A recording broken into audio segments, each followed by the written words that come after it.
Hello everyone, this is Direwolf20 and welcome to part 3 of my Logistics Pipes mod spotlight. There's a lot of stuff to cover that I haven't gotten to yet. Some stuff pretty complicated, but also makes for a very cool and fun system that you can do a whole bunch of cool, really awesome stuff with. So I'm going to start showing you some of the things I didn't cover last episode, or the episode before that for that matter, and allow you to figure out all the new and cool things that Logistics Pipes has to offer. Alright, so without further ado, let's start playing around with Logistics Pipes in part 3 of this crazy long spotlight. Alright guys, one quick adjustment here that I need to tell you about with regards to the upgrade for the sneaky combination upgrade. Last episode I just mentioned that it added another row of sneaky upgrades. What this actually does is allow you to put multiple upgrades within a sneaky system, and what it'll do is it'll say, like, as an item comes in, it'll try to put it in the top. If it fails to put it in the top, it'll try and put it in the bottom, and if it fails that, it'll try to put it in the north face. So that's the way I've got this sneaky upgrade configured right now. If we had done that without the sneaky combination upgrade, okay, if we took these guys out of here, what you'll find is that if you have multiple sneaky upgrades in a normal upgrade system like this, it'll just count the first one. The other two will be ignored. So if you want to have it try one and then another, you want to use the sneaky combination upgrade for that. Speaking of, you can also just simply right-click a module or an upgrade in order to insert it. So I've got the sneaky upgrade here. I can right-click on the pipe and it goes right in there.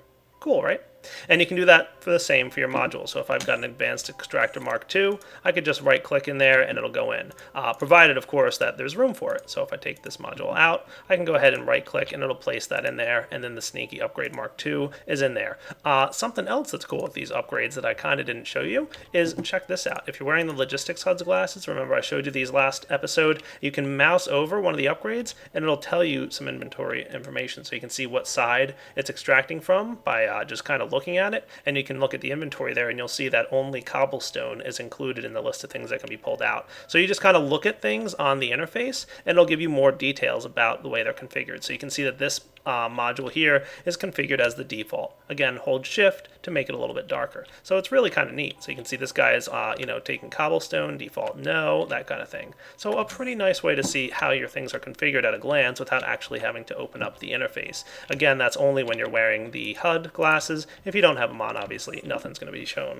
Now there's another tool that I haven't shown you guys yet, the network monitor. This thing is pretty nifty. Number one, it'll allow you to read information about all your pipes. So if you'd like to know how many items were relayed through a certain pipe in this current session versus the entire lifetime of the pipe, you can do that. You can also see what items were sent through there, what items were received, that kind of thing. So we can see all kinds of important information about how items came through. So we've received 24 items over the course of the lifetime and also sent 24 items out.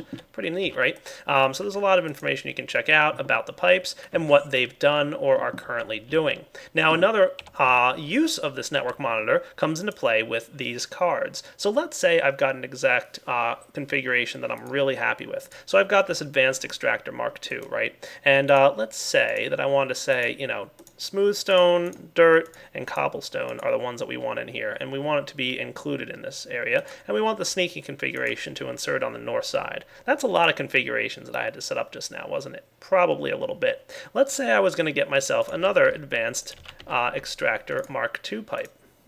Now I'd have to set up this whole pipe all over again, wouldn't I? Not so if you have the network monitor. Just shift right click, and on this interface here you can take the Advanced Extractor, which is set up already, so hold shift over the thing to see the configurations. You can see the filter there, cobblestone, dirt stone, extraction north. This one is not configured like that. It doesn't have a filter at all, and the extraction is default.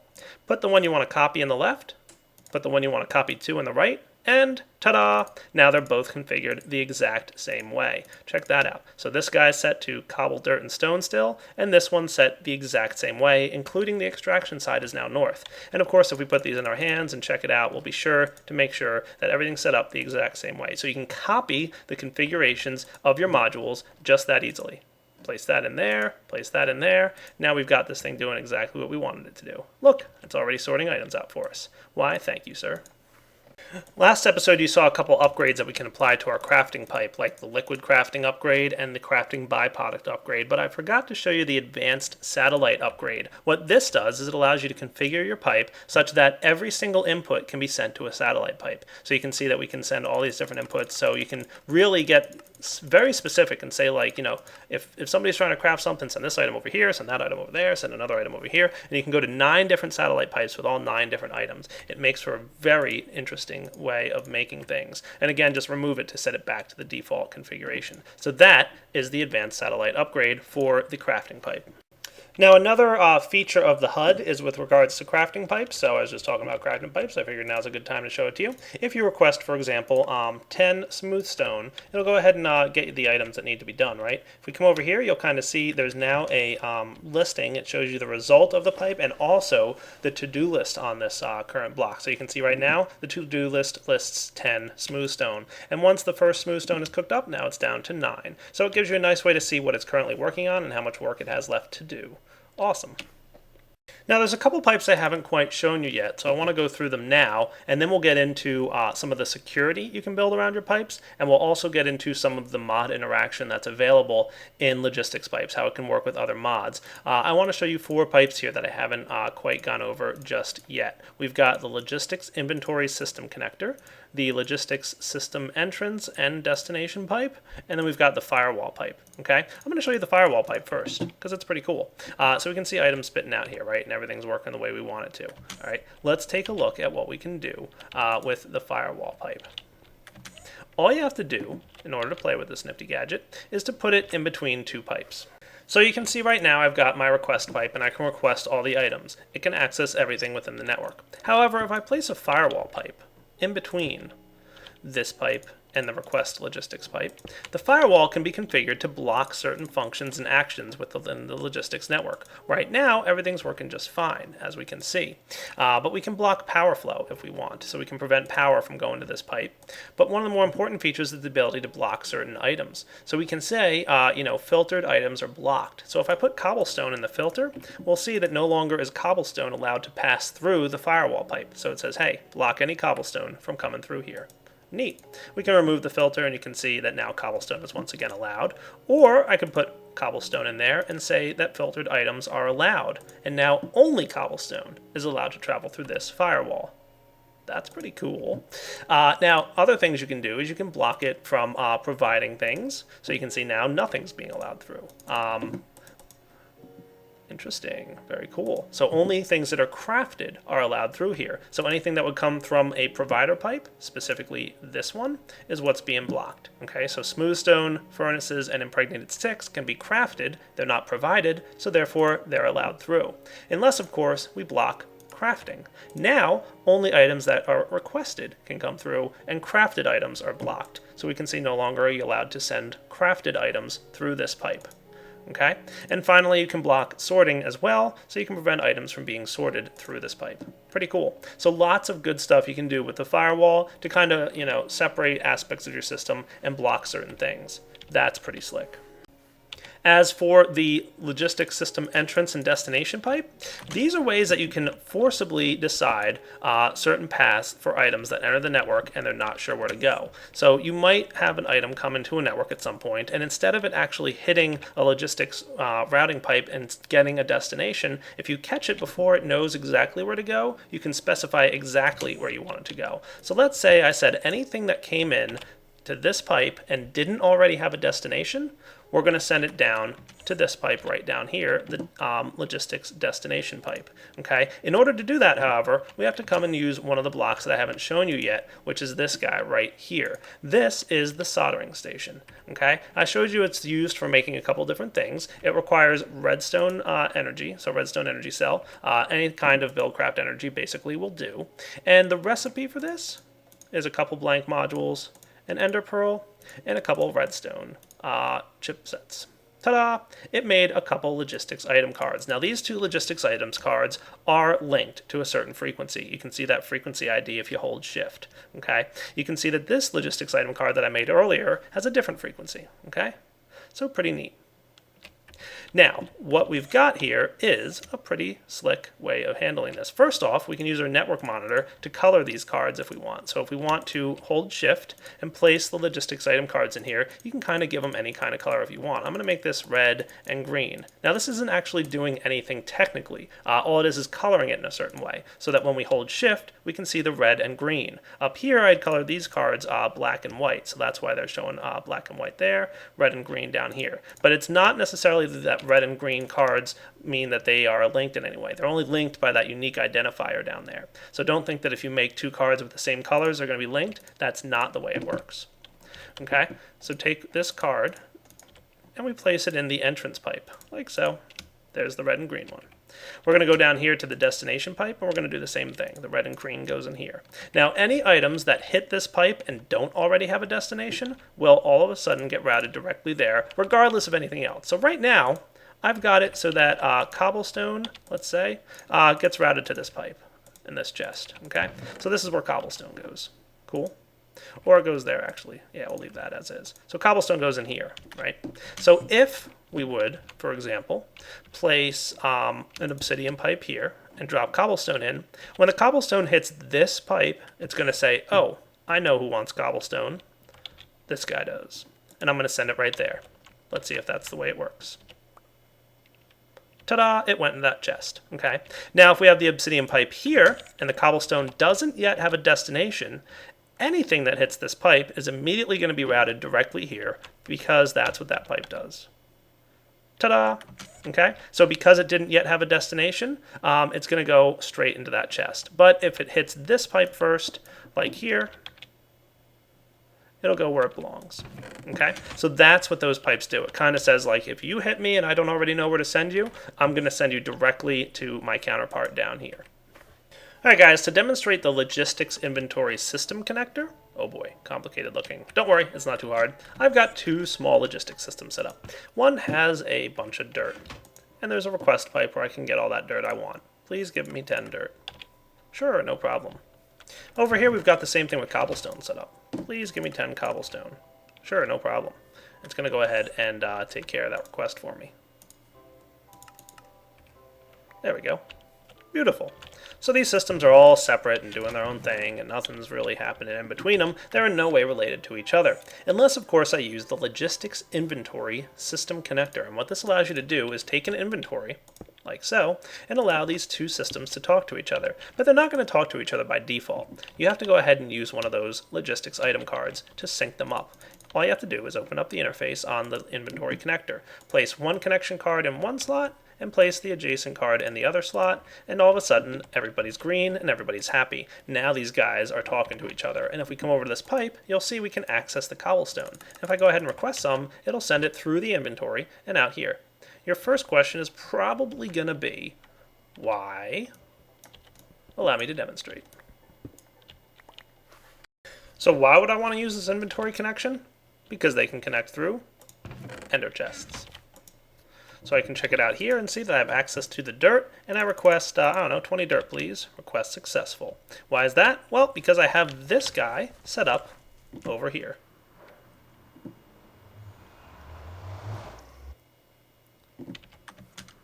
Ta-da! So the dirt system, this one, was connected to the ender chest with the inventory connection pipe, and the inventory connection pipe was set up to an equal, similar, same color ender chest on the other side in the nether, so now we can use these ender chests to link these two systems remotely. How slick is that? Pretty cool, right? So that's why you might want to use those pipes. Perfect use for ender chests. Now, of course, there's another way to have the same effect, and this is where some of the mod integration comes into. You can do this with item tesseracts just fine. So I've got an item tesseract on this side, frequency 1, and it's connected right up to a logistics pipe. So remember, though, that this pipe is kind of going to act just like a junction. So you don't want to have multiple pipes going into or out of either side of the tesseract. You want to have just one pipe on each side of the tesseract, okay? So one pipe on that tesseract, and one pipe on the tesseract on the other side. And here goes nothing. So we've got this guy over here, similar setup, tesseract frequency 1. I should have access to be able to request my items and go for 30 dirt. I've got 43 on me, now I've got 73. Nice. So that's exactly the way that works. So you can use tesseracts or you can use ender chests, a couple different ways that you can link your logistics pipe systems across long distances. Pretty slick. So here's a block that we don't have available in the Direwolf20 pack just yet. It's in the dev version that I'm using right now to spotlight, so I figured I might as well show it to you guys. It's called the Logistics Request Table, and basically it's a combination requester type pipe, a request pipe mixed with a inventory, mixed with a crafting table. And what you can do is you can go ahead and say, hey, give me a piece of wood real quick. I want to demonstrate. I'm going to ask for 1 piece of wood. Boom, there it is. And I'm going to fill in a recipe here, like so. 8 pieces of wood will get me a chest. I'm going to request everything I need to make that chest. Click, click. Then I can click on the chest, and it crafts it using the bottom here. And I've got a chest accessible. That's cool. You can do the same thing with pretty much anything else. So I'm going to do the same thing with some cobblestone. There we go. I'm going to request, I don't know, a handful of these things. And then I'm just going to click out all the chests that I need, and then I've got a bunch of furnaces. Nice, right? Now I think the last thing to show you guys is this interesting little block right here. It's called the security station, and it's very complicated and interesting, but it allows you to put security around all your pipes within a network. I'm going to show you how it works. It's really not that hard to mess with. Alright, so this interface might be a little confusing to you, but don't worry, it's really not that hard. First step, open up your security station. You'll see that there's a unique identifier up here telling you the unique number that's associated with the security station. Simply hit your plus key and you'll get a security card which matches that security station ID when you hold shift. So you can see it matches up. Cool. I'm going to take that security card and I'm going to bring it over to any network in the world. It doesn't have to be the network that's connected to the security station. So these guys being connected to each other does nothing more than supply power to the security station. If the security station loses power, its security stops working. You can plug this card into any network anywhere, even in another dimension. So I can right click this thing and now the security card is in set. And this whole little network thing here is being secured by the security station way over there. And it's just this guy that's being secured, nothing else. Okay, and now if I wanted to open up the interface with a wrench, it's going to work. Why is that? Because I've got the permissions allowed. If we come over here and check out Direwolf20, we can hit open to check out what his permissions are. Configure settings is allowed. Okay, if I remove the configure settings option and I come over here and hit this wrench, let's see what happens. Permission denied, not happening. I also can't break the pipe. And I can't do a couple other interesting things. So that's basically the way security works. You come over here, you click on a player's name and hit open. We're going to allow me to configure settings, and will also allow me to remove pipes. But I'm not going to allow me to check the network or upgrade pipes or request items. Okay, so if we come over here, now I should be able to open this thing up. I can do that. Pretty cool. All right, but can I check the network with the network tester? Let's see. Permission denied. Interesting. So just a couple nifty ways you can secure your network from people being able to get in there and do stuff. And you can specify different names have different things. Now the security station will automatically list all players that it knows about on the same server. So if you play on a server with other people, their names will automatically be listed here. But if you want to add a player that that system doesn't know about, just type their name into the interface and hit open, and you can configure the player settings for Notch or whoever you want. Just in case Notch ever logs in your server. You can be like, hey, you have access to my logistics pipes. If you want to remove the security from a pipe setting, so over here you can see I still can't access this thing, simply come over to your security station and hit deauthorize. And what that's going to do is it's going to completely negate all the security that exists in the world that's tied to that station. So now we can access the upgrades and we can do whatever we want with this system. Okay, so that's the way the deauthorize works. You want to authorize it again, that will not automatically turn everything back on security-wise. What we've done is basically by hitting deauthorize, we've removed the network security everywhere, and it's kind of reset every other security everywhere in the world that's tied to this security station. So we'll need to get a new security card, but don't worry, the player configurations that you had set up are all still there. So you will have no problem continuing to set up that security. You'll just have to issue a new security card once you've reauthorized the security station and plug it back in. And as we can see here, we still can't upgrade things, but we should be able to access it. Cool. Now, for the last couple things on here, we just got to look at allow automated pipe removal. That's for kind of anything that can automatically remove a pipe, like quarries, for example, or anything else that would break a pipe, like a block breaker. For allow computer craft access, you could say that computer craft turtles can have access to the security system. I'll get into that a little bit in just a few minutes here when I cover the mod integration. That's right, computer craft turtles can access pipes, so you can allow that here. With it checked, allow computer craft access, you can exclude certain IDs. So you can say, hey, these computer craft IDs are not allowed to access it. And with it unchecked, you can add a list of computer craft IDs that can access it. So that's pretty much the security station. You can set up all kinds of security to prevent people from messing with your logistics pipe network. Sweet. All right, so now into some of the mod integration stuff. One of the first ones I want to show you is a module for the bees. I showed you a little bit of these in part 2, but I'm going to show you a couple of them now. We can see here that we've got a forest queen, and she's probably about to die because I've got a special frame in here that automatically kills them on their first tick. In this module here, we've got an apiary refiller module. What that does is when it's attached to an apiary, it will automatically suck out the princess and drones after the bee dies. And it'll automatically place one of the drones and the princess back in and export any of the other drones that were in there. So what we'll see here is, all right, there we go. The bee died. We should very momentarily see the princess and one of the drones get reinserted into the system. Ta-da! We also have this guy over here, which is the drone terminus module. This acts very much like the terminal pipe that I showed you guys.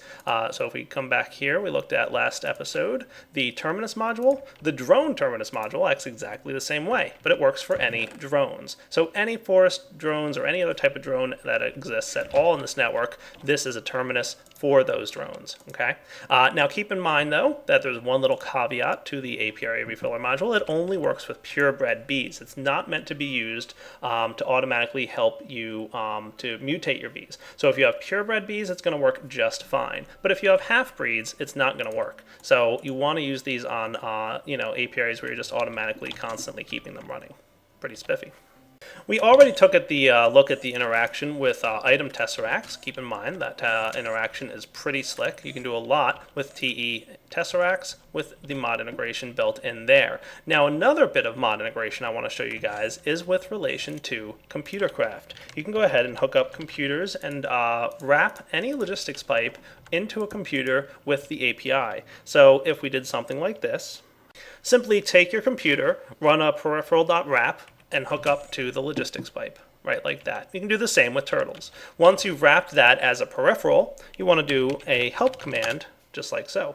And you can see there's all kinds of cool stuff. You can get router ID, set turtle connect, get turtle connect, and all kinds of crazy stuff that you can do to mess around with these things. Pretty slick, right? Not bad at all. So let's hook this guy up right here to this pipe, the requester pipe. And I'm going to do the same thing.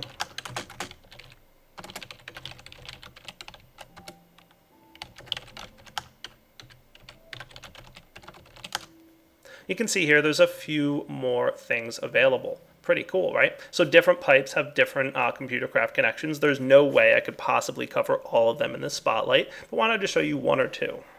So here's a little program I wrote called demo.